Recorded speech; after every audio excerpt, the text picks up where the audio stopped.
যেমন করে পাঠশালায় ছুটির ঘন্টা পড়লেই শিশুরা হই হই করে ছুটে বেড়ায় ছুটির আহ্লাদে, ঠিক তেমন করেই এর পরের নিবেদনে আলাপনের কচিকাচারা ওরা পড়াশোনার ফাঁকে একটু ছুটির আকুতি নিয়ে উপস্থিত হয়েছে আপনাদের কাছে।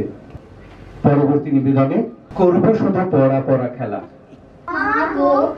আমি জানাই কাকে, ওর কি গুরু আছে? আমি যদি নালিশ করি এক্ষুনি তার কাছে।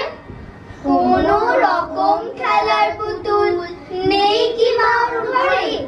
সত্যি কি ওর একটু মন নেই পুতুলের পরে? কোন পড়াই করেননি কি কোন রকম খেলা? ওর যদি সেই পুতুল দিয়ে ভাঙেন কেউ লাগে, বল দেখি মা ওর মনে তার কেমন তর লাগে? তুমি বলছো দুপুর এখন সবে, না হয় জানো সত্যি হলো তাই।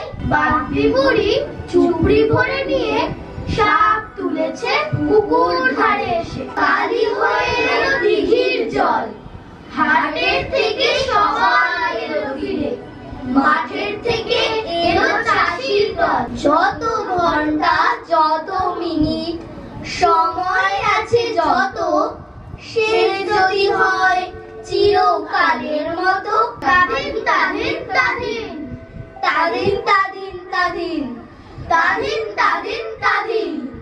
শুইনি বলে রাগিস যদি, আমি বলবো তোরে রাত না হলে রাত হবে কি করে?